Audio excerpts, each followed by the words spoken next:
ফিলিস্তিনের পর এখন সিরিয়াকে আক্রমণ করছে। বিগত প্রায় 2 যুগ যাবৎ সিরিয়া যুদ্ধে ক্ষতবিক্ষত। গত রবিবারে সিরিয়া মুক্ত হয়েছে। সব স্বৈর শাসকগুলো আখের পালাইতে বাধ্য হয়। বড় আজব বিষয়, ঠিক কিনা? বাংলাদেশ থেকে সিরিয়া একই অবস্থা। স্বৈর শাসকরা নিজের ব্যক্তি স্বার্থ চরিতার্থ করার জন্য দেশের স্বার্থ, দেশের জনগণের জান মাল সব ধ্বংস করে দেয়।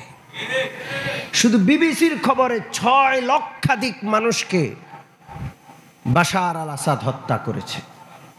কত মানুষ? মসজিদগুলো বন্ধ।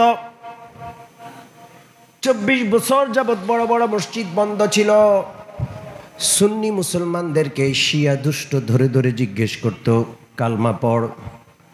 মুসলমানরা কালমা পড়তো, লা ইলাহা ইল্লাল্লাহ। পিটাইতো আর বলতো, বলো লা ইলাহা ইল্লাল বাশার। আল্লাহ নয়, ইলাহ হইল বাশার আল আসাদ। নির্বিচারে সুন্নিদেরকে হত্যা করেছে। সম্মানিত উপস্থিতি, যারা হকের উপর যতই নির্যাতিত হোক, এদের ভিতরে একটা আগুন, একটা নূর, একটা আলো থাকে। এক পর্যায়ে সেটা প্রজ্বলিত হয়েই উঠে। আফগানিস্তানে পরাশক্তিগুলো এসে কত কিছুই না করেছে, শেষ পর্যন্ত ওই নিরীহ নির্যাতিত তালেবানদের হাতে মার খেয়ে পালাবার জায়গা পায় নাই। সামান্য কিছু আনুষ্ঠানিকতার নাম ইসলাম নয়, পূর্ণাঙ্গ একটি জীবন ব্যবস্থা ইসলাম। পৃথিবীর কোনো ধর্ম, কোনো তন্ত্র, কোনো মন্ত্র পূর্ণাঙ্গ জীবন ব্যবস্থা দিতে পারে নাই, পারবে না। শুধুমাত্র ইসলাম। কোন বিষয়টা আপনি জিজ্ঞেস করবেন, প্রত্যেক বিষয়ে ইসলামের সুন্দর সমাধান আছে। অন্য কোনো ধর্ম, তন্ত্র, মন্ত্রকে জিজ্ঞেস করেন ছোট্ট এই বিষয়টার সমাধান কি, তারা দিতে পারবে না। গণতন্ত্র একটা ব্যবস্থাপনা, খুবই সীমিত একটা অর্থ ব্যবস্থাপনা। এটার মধ্যে ব্যক্তি জীবনের কোনো নির্দেশনা নাই, যার যা মন চায় তা করে। সমাজতন্ত্র একটি অর্থ ব্যবস্থা, ত্রুটিপূর্ণ অর্থ ব্যবস্থা, সব সম্পদ শোষণ করে এক জায়গায় নিয়ে আসে। গণতন্ত্র ত্রুটিপূর্ণ অর্থ ব্যবস্থা, সব সম্পদ ধনীদের হাতে চলে যায়। গরিবরা সারাদিন খাঁড় ভাঙা খাটুনি খেটে কামাই করেও নিজের দুবেলা দুমুঠো খাবারের ব্যবস্থা করতে পারে না। এটা হলো গণতন্ত্র। গণতন্ত্রের আরেক নাম ধনতন্ত্র। এইভাবে যেখানে হাত দিবেন সেখানে ত্রুটি আর সমস্যা। শুধুমাত্র ত্রুটিমুক্ত, সমস্যামুক্ত, শুধু সমাধান আর সমাধান পূর্ণাঙ্গ জীবন ব্যবস্থা ইসলামে দান করেছেন স্বয়ংকে আল্লাহ। এই পূর্ণাঙ্গ জীবন ব্যবস্থা কোনো সমাজ, কোনো রাষ্ট্র, কোনো পরিবারে যদি থাকে, ওই পরিবার, ওই সমাজ, ওই গোটা রাষ্ট্র এবং রাষ্ট্রের প্রতিটা নাগরিক পূর্ণাঙ্গ গুণাবলী বিশিষ্ট এক একজন অসাধারণ নাগরিক হিসেবে গড়ে উঠবে। আর আল্লাহর সাহায্যের ওয়াদা যারা পূর্ণাঙ্গ ইসলাম মানে তাদের সাথে। আংশিক ইসলাম মানবে, আল্লাহর সাহায্যের ওয়াদা তাদের সাথে নাই। গোটা বিশ্বের মুসলমান কে না দোয়া করে বলেন? ফিলিস্তিনের এই কঠিন অবস্থা, কোনো মুসলমান কি বদদোয়া করছে? হাজার অমুসলমানও মুসলমানদের পাশে কাতারে দাঁড়িয়েছে, জুলুম চাই না আমরা, কিন্তু আল্লাহর সাহায্য আসে না। কারণ আমরা পূর্ণাঙ্গ জীবন ব্যবস্থা হিসাবে ইসলামকে গ্রহণ করি নাই। আল্লাহ সাহায্য এই জন্য আসবে না। পূর্ণাঙ্গ ইসলামকে জীবন ব্যবস্থা হিসেবে গ্রহণ না করলে কি হবে? أفتؤمنون ببعض الكتاب وتكفرون ببعض আল্লাহ বলছেন তোমরা কিতাবের এক অংশ মানবা আরেক অংশ মানবা না। কোরআনের কিছু অংশ মানো আরেক অংশ মানো না।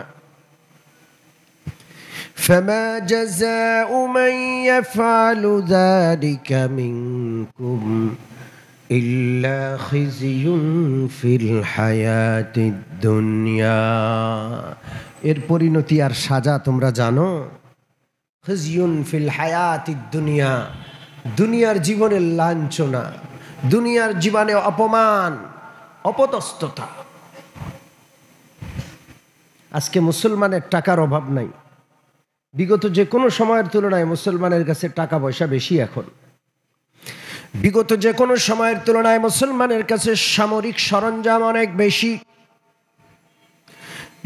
বিগত যে কোনো সময়ের তুলনায় মুসলমান সুবিধাজনক অবস্থানে আছে। এরপরেও মুসলমানের কপালে সম্মান নাই, লাঞ্ছনা আর লাঞ্ছনা, অপমান আর অপমান, অপদস্থতা আর অপদস্থতা। মুসলমান মজলুম, মজলুমকে জালেম বানাইয়া আবার জুলুম করা হচ্ছে। ডবল মজলুম, ট্রিপল মজলুম মুসলমান। একবার মজলুম হইলে এক কথা, কতগুলো লোক একবার মজলুম, এরপরে ওদেরকে সন্ত্রাসী বানাইয়া আবার জুলুম, মরারে আবার মারে। এত কঠিন অপদস্থতার অপমানের শিকার আমরা, কারণ কিছু অংশ মানি, কিছু অংশ মানি না। এখানে কাতারে বসে আছে অনেক মুসলমান যারা মনে করে সমাজ ব্যবস্থা আবার ইসলাম কি, রাষ্ট্র ব্যবস্থা ইসলামে চলবে, এটা কিভাবে সম্ভব? রাষ্ট্র গণতন্ত্রে চলবে এবং সর্বোচ্চ উত্তম পন্থা মনে করে গণতন্ত্রকে। আমার মসজিদে নির্বাচন, মসজিদ কমিটির আবার নির্বাচন। আমি তাদের বলে বুঝাতে পারতেছি না যে নির্বাচন ব্যবস্থাটা এটা হলো ইংরেজদের প্রণীত একটা ব্যবস্থা, গণতান্ত্রিক ব্যবস্থা। রাসূলুল্লাহ নির্বাচন করেন নাই। মদিনায় একবারও নির্বাচন হয়েছে? কথা কয় না। মাথার লড়াইতেও চিন্তা করে না যে আসলে মনে হয় একবার হয়েছে। রাসূলুল্লাহ ভোটে দাঁড়াইছে, আবু বকর রাসূলুল্লাহর প্রতিদ্বন্দ্বী হয়েছে, এরকম হয়েছে? রাসূলুল্লাহর প্রতিদ্বন্দ্বী যারা ছিল তারা আবু জাহাল, রাসূলুল্লাহর প্রতিদ্বন্দ্বী যারা ছিল তারা আবু লাহাব। কোনো প্রতিদ্বন্দ্বিতা নাই ইসলামে, একটাই, মানতে হবে সবাইকে। মসজিদের ভিতরে গণতন্ত্র ঢুকাইছে। দুঃখ কোথায় রাখবো, কাকে বলবো? এই গণতন্ত্রে আবার মহিলা ভোটার মসজিদে এসে ভোট দিবে কারা? কথা কয় না। মহিলা ভোটারও আছে। এটা কোনো কল্প কাহিনী বলছি না, ওই এলাকার কথা বলছি আপনাদের। বের হইতে হবে এগুলো থেকে, পূর্ণাঙ্গ ইসলামে আসতে হবে। পূর্ণাঙ্গ ইসলামে কোনো রাষ্ট্র যদি, রাষ্ট্রের নাগরিকরা যদি চলে আসে, দুনিয়ার কোনো শক্তি তাদের দিকে হাত বাড়াবে অসম্ভব, চোখ তুলে তাকাবে অসম্ভব, আল্লাহ চোখ উপড়ে ফেলবেন। হাত বাড়াবে, আল্লাহ হাত ভেঙে গুড়িয়ে দিবেন, কারণ এরা আল্লাহর লোক।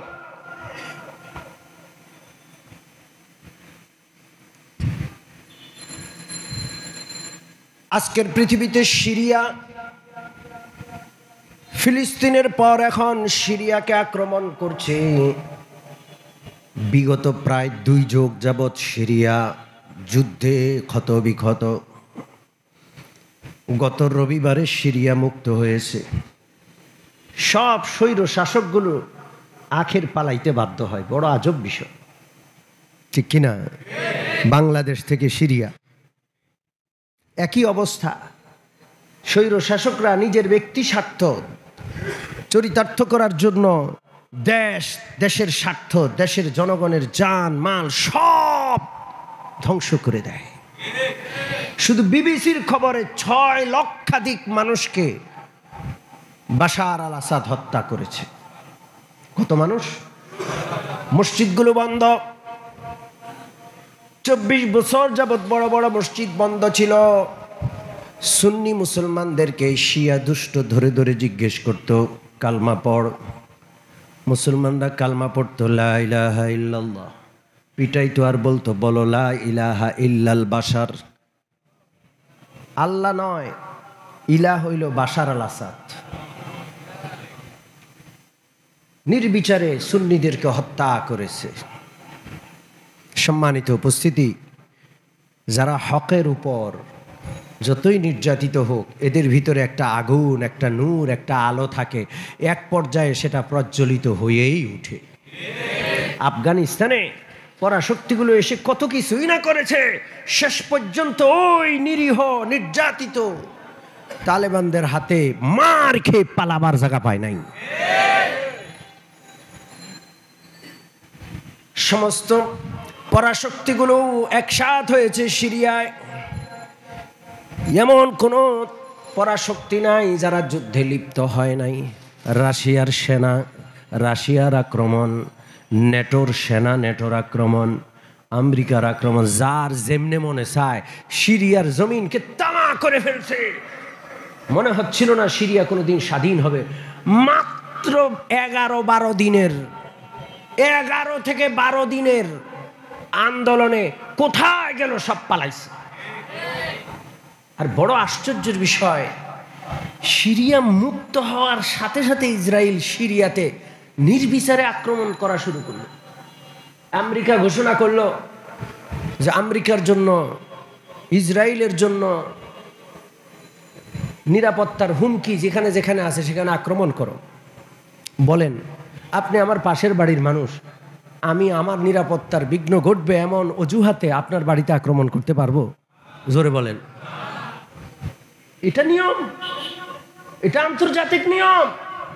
সারা বিশ্বে ঘুরে ঘুরে তোমরা মানবাধিকারের সবক শিখাও, নিরাপত্তার সবক শিখাও, আর তোমরা সিরিয়া নামক 2 যুগ বা আরো লম্বা সময় যাবৎ বিপর্যস্ত একটি রাষ্ট্র মাত্র স্বাধীন হয়েছে, স্বৈর শাসক পালাইছে, আর তুমি আর ইসরায়েল ঘোষণা দিয়া যত স্থাপনা আছে সব ধ্বংস করে দিচ্ছে। বিমানবন্দরগুলো ধ্বংস করছে, নৌবন্দরগুলো ধ্বংস করছে, হেলিকপ্টার, সামরিক বেসামরিক স্থাপনাগুলো লাইন ধরে গুড়িয়ে দিচ্ছে। মুসলমানকে একবারে মাটিতে বসিয়ে দিবে, মুসলমানকে ভিখারি বানায় দেবে। ফিলিস্তিনে কিচ্ছু নাই, একটা বিল্ডিং নাই। আরে বেসামরিক বিল্ডিংগুলোকে কেন আক্রমণ করেছেন? কি উদ্দেশ্য? গোলান মালভূমি দখল করেছে এবং সিরিয়ার রাজধানী দামেস্কের কাছে পর্যন্ত চলে আসছে। এই দুনিয়াতে কোনো বিচার নাই, কারো কোনো নিরাপত্তা নাই। রাষ্ট্রের যদি নিরাপত্তা না থাকে, ব্যক্তির নিরাপত্তা আসবে কোত্থেকে বলেন?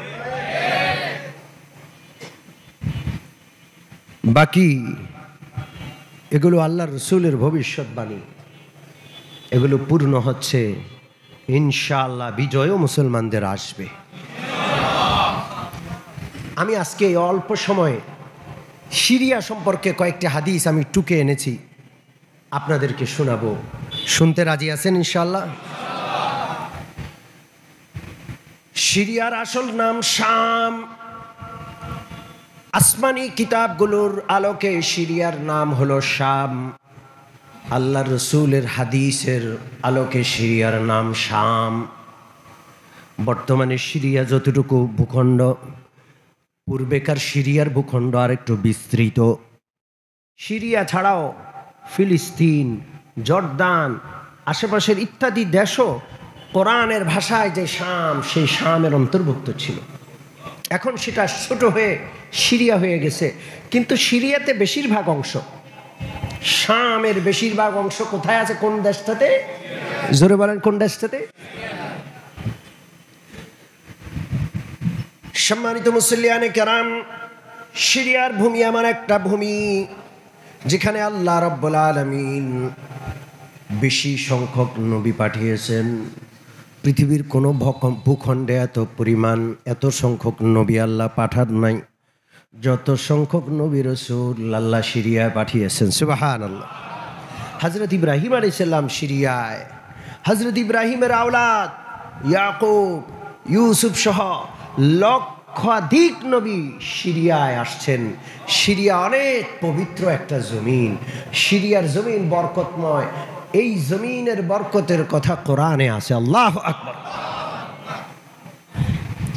আল্লাযী বারাকনা হাওলাহু লিনুরিয়াহু মিন আয়াতিনা। বিশ্ব নবী, আখিরি নবী, চূড়ান্ত নবীকে আল্লাহ সিরিয়ায় পাঠান নাই, মক্কার জমিনে পাঠিয়েছেন। কিন্তু চূড়ান্ত নবীকে আল্লাহ তাআলা বরকতময় জমিন দেখানোর জন্য জীবদ্দশায় ভ্রমণ করিয়েছেন। সেই ভ্রমণের নাম হলো মেরাজ।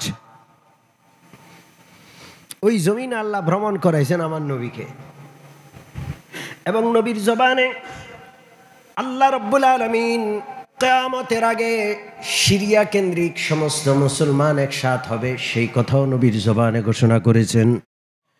কিয়ামতের পূর্বে মুসলমানদের খেলাফার কেন্দ্র মক্কা মদিনা হবে না। মুসলমানদের খেলাফা ব্যবস্থার কেন্দ্র হযরত ঈসা আলাইহিস সালাতু ওয়াস সালাম, ইমাম মাহদি এসে যেখানে কেন্দ্র বানাবেন সেটা হলো সিরিয়া। আল্লাহু আকবার। সেটা কোথায়? জোরে বলেন, কোথায়? সিরিয়া। মুসলমানদের দ্বিতীয় কিবলা সিরিয়ায়। বাইতুল মুকাদ্দাস ফিলিস্তিন পূর্বে সিরিয়ার অন্তর্গত ছিল। সমস্ত নবীদের কিবলা ছিল বাইতুল মুকাদ্দাস। বিশ্ব নবী রাহমাতুল লিল আলামিনকে পাঠাইয়া আল্লাহ কিছুদিন বাইতুল মুকাদ্দাসকে কিবলা রেখেছিলেন। এরপর সেখান থেকে পরিবর্তন করে বাইতুল্লাহকে কিবলা বানিয়েছেন। এক সময়কার কিবলা নাম কি? বাইতুল মুকাদ্দাস, পবিত্র মসজিদ, আল্লাহর মহাপবিত্র ঘর। সম্মানিত উপস্থিতি, সিরিয়া সম্পর্কে এই সামান্য আলোকপাত করার পর কয়েকটা হাদিস আপনাদেরকে শোনাবো। বিশ্বনবী রাহমাতুল লিল আলামিন বলেন, লা তাযালু তাইফাতুম মিন উম্মতি মানসুরিন।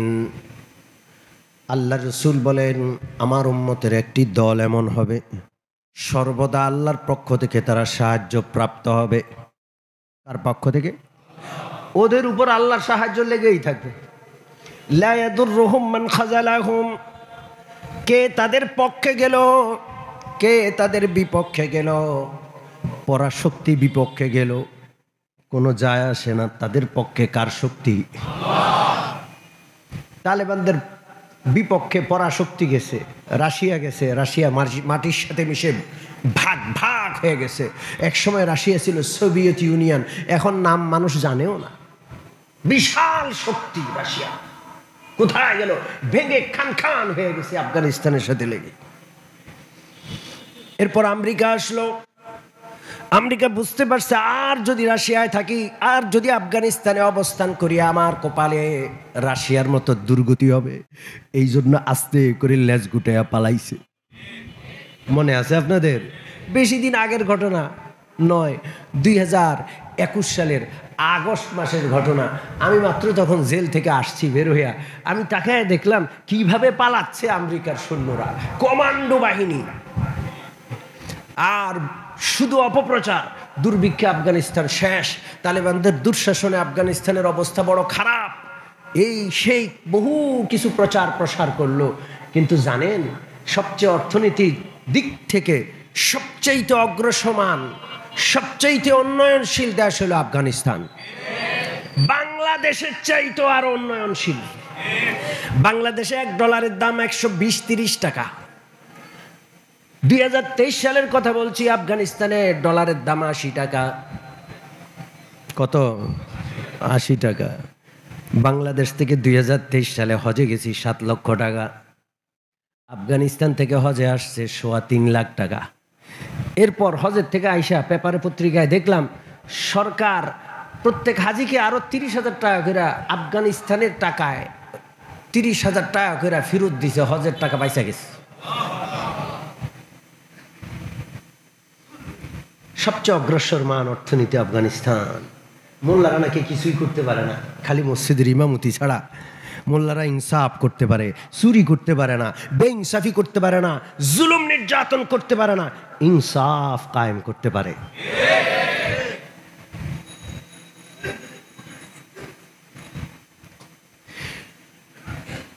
সম্মানিত উপস্থিতি, আল্লাহ রাব্বুল আলামিনের সাহায্যপ্রাপ্ত সেই দল কোন দল? মুহাদ্দিসিন সেই ব্যাপারে এ হাদিসের ব্যাখ্যা আলোচনা করেছেন। বেশিরভাগ মুহাদ্দিস এই ব্যাপারে একমত, সেই দল হলো সিরিয়ার মুজাহিদ বাহিনী। আল্লাহু আকবার। এদেরকে আল্লাহ সাহায্য করুন। 12 দিনে বাশার আল আসাদের সব শেষ, খোকলা হয়ে গেছে। ও যে পালাবে এর আগের দিনও আমরা জানি না, শুধু শুনছিলাম যে বিদ্রোহীরা এক এক এলাকা দখল করছে। হঠাৎ করে শুনি যে বাশার আল আসাদ নাই। গণভবন, বঙ্গভবন, হ্যাঁ, রাজ প্যালেস সব ছেড়ে, প্রেসিডেন্ট প্যালেস ছেড়ে সব পালাইছে। আল্লাহর সাহায্যপ্রাপ্ত দলের সাথে মোকাবেলা করা সম্ভব? জোরে বলেন। অ্যাটম বোমা এখানে কাজ করে। আল্লাহর সাহায্য এমন, আফগানিস্তানের মুজাহিদরা বলেছে ট্যাঙ্ক আসতেছে, কিছু করার নাই, নিজের সাথে বোমা নাই, কিছু নাই। বিসমিল্লাহির রহমানির রহিম বলে মরুভূমির বালু এক মুঠ হাতে নিছে। ইমানদার কলিজার ভিতরে ইমান ভরা।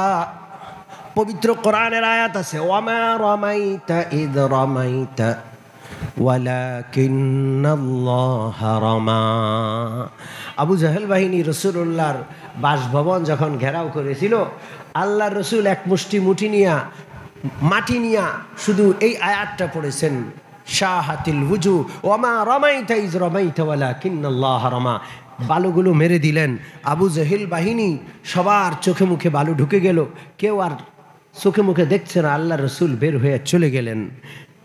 ওই বালুকা রাশির শক্তি এখনো আছে না নাই? কারণ শক্তি দাতাকে, কুদরতওয়ালাকে। আফগানিস্তানের মুজাহিদ বিশাল ট্যাঙ্ক আসতে দেখে নিরস্ত্র মুজাহিদ এক মুষ্টি বালু উঠাইয়া শাহাতিল ওযুহ বলে ওমা রামাইতা ইজ রামাইতা ওয়ালাকিন্নাল্লাহা রামা বলে বালু নিক্ষেপ করেছে। ফটাফট ট্যাঙ্ক বাস্ট হওয়া শুরু হয়েছে। প্রথম ট্যাঙ্ক বাস্ট হয়েছে, এই বাস্ট হওয়াতে দ্বিতীয় ট্যাঙ্কে আগুন লাগছে, তৃতীয় ট্যাঙ্কে আগুন লাগছে, একসাথে 64টা ট্যাঙ্ক ধ্বংস হয়ে গেছে। আরে এই বিশ্বাসের অস্ত্র মুসলমান ছাড়া কার কাছে আছে পৃথিবীতে? এই যে বিশ্বাস, এই বিশ্বাসের অস্ত্রটা, ওমা রামাইতা ইজ রামাইতার আয়াতটা পৃথিবীর কার কাছে আছে বলেন? সবাই তো চোখে দেখা বিষয়ে বিশ্বাস করে। মুসলমান চোখের আড়ালে, পর্দার আড়ালে আরেকটা ক্ষমতা, আরেকটা শক্তিতে বিশ্বাস করে। তো আল্লাহর সাহায্যপ্রাপ্ত দলের সাথে কে লড়াই করে পারবে? পারবে না, কেউ পারবে না। দ্বিতীয় হাদিস, আল্লাহ রাসূল সাল্লাল্লাহু আলাইহি ওয়াসাল্লাম বলছেন, যখন খেলাফা ব্যবস্থা পবিত্র ভূমিতে আসবে, পবিত্র ভূমিতে যখন খেলাফত কায়েম হবে, তখন এটা কিয়ামতের আলামত হিসেবে তোমরা ধরে নিবা। সিরিয়ার ভূমিতে খেলাফা ব্যবস্থা পৃথিবীতে কোথাও নাই। আছে? মক্কায় আছে। আরে মক্কায় বার খুলছে 2024 সালের হজের মাস, জিলহজ মাসের 1ম তারিখে মক্কায় বার উদ্বোধন করেছে কুলাঙ্গার মোহাম্মদ বিন সালমান। আমি তখন মক্কায়, মক্কা মদিনা থেকেও ইসলামকে বিতাড়িত করেছে। এই জন্য রাসূলুল্লাহ বলেছেন, আরদে মুকাদ্দাসা পবিত্র ভূমিতে যখন ইসলামী খেলাফা ব্যবস্থা কায়েম হবে, বুঝবা যে কিয়ামত কাছে এসে গেছে। এই জন্য সারা বিশ্বের মুজাহিদরা সেখানে চলে যাচ্ছে। আমার আর আপনার মতো খুঁটা গেড়ে রাখে নাই মুজাহিদরা, ওরা মৃত্যুর মধ্যে সফলতা দেখছে, আস্তে আস্তে মরে। 3 নম্বর হাদিস, বিশ্বনবী রাহমাতুল লিল আলামিন বলেন, যখন আরদে মুকাদ্দাসার মানুষগুলো খারাপ হয়ে যাবে, যখন আরদে মুকাদ্দাসার মানুষগুলো খারাপ হয়ে যাবে, তখন মনে করো কিয়ামত এসে গেছে। কারণ বিশ্বের হৃৎপিণ্ড সেটা যেন বিশ্বের হৃৎপিণ্ড। কারো যদি কলিজা হৃৎপিণ্ড নষ্ট হয়ে যায়, ওকে আর বাঁচে? জোরে বলেন। ওরে আর বাঁচানো যায় না, পৃথিবীর পচন ধরে গেছে, মনে করো কিয়ামত এসে গেছে। 4 নম্বর হাদিস, বিশ্বনবী রাহমাতুল লিল আলামিন বলেন, নও মুসলিমদের একটা গ্রুপ সেখানে গিয়ে আধুনিক অস্ত্রে শস্ত্রে সজ্জিত হয়ে ইসলামী খেলাফা ব্যবস্থা কায়েম করার জন্য যুদ্ধ করবে। আপনারা আশ্চর্য হবেন, সারা পৃথিবীর ইহুদি খ্রিস্টান ঐক্যবদ্ধ হয়ে মুসলিম নিধন করছে। মুসলিমদের এই মজলুম অবস্থা দেখে, অত্যাচারের অবস্থা দেখে অমুসলমানদের ভিতরে আত্মমর্যাদা গড়ে ওঠে যে আমাকে ও মুসলিমদের পক্ষে দাঁড়ানো দরকার। বিশ্বাস করেন, ওদের উপর নির্যাতন দেখে হাজার হাজার নয়, রাসূলুল্লাহর ভবিষ্যৎবাণী, লাখ লাখ অমুসলমান, এমনকি ইহুদিরা পর্যন্ত ধর্ম ত্যাগ করে মুসলমান হয়ে মজলুম মুসলমানের পাশে এসে দাঁড়ায়া মজলুম মুসলমানদের কাঁধে কাঁধ লাগায় তারা সিরিয়ায় যুদ্ধ করছে। এটা কিয়ামতের আলামত।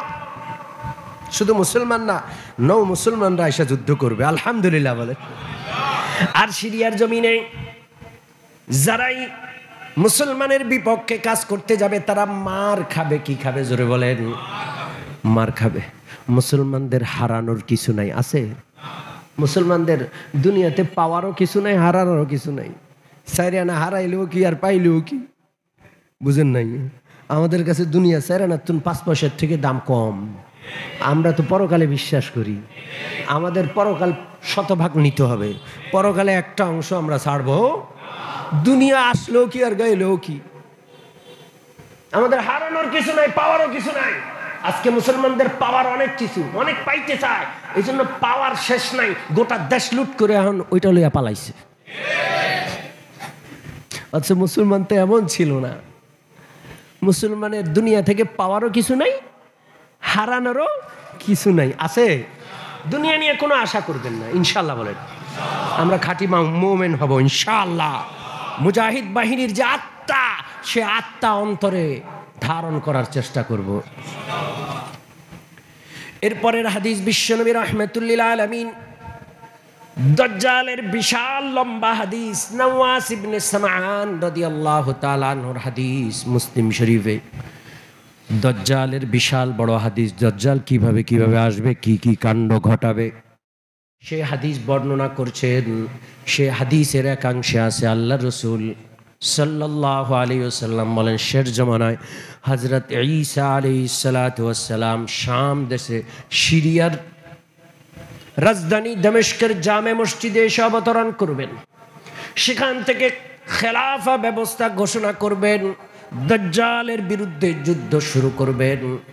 সারা পৃথিবীতে দাজ্জাল হিংস্রতা, মারামারি, হানাহানি, ফিতনা ফাসাদ ছড়িয়ে শেষ পর্যন্ত সিরিয়ার জমিনে যখন আসবে, বাবুল লুদ নামক এলাকায় হযরত ঈসা আলাইহিস সালাম নিজ হাতে দাজ্জালকে হত্যা করবেন। কোথায়? সিরিয়ায়। হযরত ঈসা আলাইহিস সালাম সিরিয়া আগমন করবেন। খেলাফতের রাজধানী হবে শেষ জামানায় কোথায়? জোরে বলেন। হবেই হবে, সব মিথ্যা হবে, রাসূলুল্লাহর কথা আখের সত্য হয়ে যাবে। বিশ্বনবী রাহমাতুল্লিল আলামিন বলেন, ইয়েমেনের হাজরামাউত এলাকা থেকে একটা অগ্নিকুণ্ডলী বের হবে। সারা পৃথিবীর মানুষগুলোকে অগ্নিকুণ্ডলী হাঁকিয়ে হাঁকিয়ে শাম দেশে নিয়ে যাবে। কোথায় নিয়ে যাবে? কথা বুঝেন নাই? হাঁকাবে, দৌড়াইতে থাকবে। এই আগুন মানুষগুলোকে দৌড়াইতে থাকবে। যেখানে রাত হবে আগুন দাঁড়ায়া যাবে, মানুষগুলো ঘুমাবে। আবার সকালবেলা আগুন আস্তে আস্তে আগ বাড়তে থাকবে, ঘুম থেকে উঠে আবার ঊর্ধ্বশ্বাসে দৌড়তে থাকবে। এইভাবে আগুন মানুষকে দৌড়াইতে দৌড়াইতে তাড়াইতে তাড়াইতে সিরিয়ার জমিনে একত্র করবে। আর সেখানে কিয়ামত কায়েম হয়ে হাসরের ময়দান অনুষ্ঠিত হবে। আল্লাহু আকবার। সিরিয়ায় হাসরের ময়দান হবে। বিশ্বনবী রাহমাতুল্লিল আলামিন বলেন, কিয়ামতের আগে 3টা জায়গায় একসাথে যুদ্ধ শুরু হবে। শাম, ইয়ামান এবং ইরাকে 3টা জায়গায় একসাথে যুদ্ধ শুরু হবে। সাহাবারা বললেন, ইয়া রাসূলুল্লাহ, এই 3 জায়গার যুদ্ধের মধ্যে আমরা কোন জায়গায় গিয়া শরীক হব? নবীজি বললেন, সামর্থ্য থাকলে শাম দেশে সিরিয়ায় গিয়া যুদ্ধে শরীক হবে। কোথায়? যদি শাম দেশে যাওয়ার সামর্থ্য না থাকে তাহলে অন্তত পক্ষে ইয়ামান গিয়া যুদ্ধে শরীক হবে। জিহাদে মুজাহিদদের কাঁধে কাঁধ মিলিয়ে কাফেরদের বিরুদ্ধে শরীক হয়ে যাবে। আল্লাহু আকবার। সর্বশেষ হাদিস শোনাচ্ছি। আরো হাদিস আছে, সময় নাই। বিশ্বনবী রাহমাতুল লিল আলামিন বলেন, মালাইকাতুল্লাহি বাসিতু আজনিহাতাহুম আলা শাম, আল্লাহ রাব্বুল আলামিনের ফেরেশতারা তাদের ডানাগুলো, রহমতি ফেরেশতাদের ডানাগুলো মেলে সিরিয়ার উপর ধরে রেখেছেন। সুবহানাল্লাহ। পাখি যেমন তার বাচ্চাকে ডানা দিয়ে ঢেকে রাখে, সিরিয়াকে এমন আল্লাহর রহমতি ফেরেশতারা ঢেকে রেখেছেন। সুবহানাল্লাহ। যারা যাবে সিরিয়াকে ধ্বংস করার জন্য, ওরা ধ্বংস হবে। জোরে বলেন ঠিক কিনা? আমার মনে হচ্ছে ইসরায়েলের সময় ফুরিয়ে আসছে। কি বলেন আপনারা? জুলুম, অন্যায়, অবিচার, দুশ্চরিত্রের ষোলকলা ওই দুষ্টরা পূর্ণ করছে। ঠিক কি ঠিক না? ওদের পতনের সময় কাছিয়েছে। মুসলমান হতাশ হওয়ার দরকার নাই। রাসূলুল্লাহর ভবিষ্যৎবাণী অনুযায়ী আমরা সিরিয়ার পাশে, শামের পাশে থাকবো ইনশাআল্লাহ। অন্তর থেকে দোয়া করব, যতবার হাত তুলব মজলুম মুসলমানদের জন্য, সিরিয়ার জমিনের জন্য, জমিনের অধিবাসীদের জন্য দোয়া করতেই থাকবো ইনশাআল্লাহ। আর কখনো যদি ওলামারা ডাক দেন, আলেম ওলামারা যদি ডাক দেন, আখিরি নবীর আখিরি সময়, শেষ উম্মতের শেষ লড়াইতে শরীক হইয়া, শহীদ হয়ে আল্লাহকে রক্তের ফোঁটা দিতে কারা কারা রাজি আছে? হাত তুলি। নারে তাকবীর, নারে তাকবীর। আল্লাহ তাআলা যেন সিরিয়াকে হেফাজত করেন, মজলুম মানুষের জন্য সাহায্য পাঠান। সিরিয়ার জমিন যেন জালেম, অত্যাচারী এই ইসরায়েল, আমেরিকার জন্য আল্লাহ যেন কবর রচনা করার তৌফিক দান করেন। আমিন। ওয়া আখিরু দাওয়ানা আলহামদুলিল্লাহি রাব্বিল আলামিন।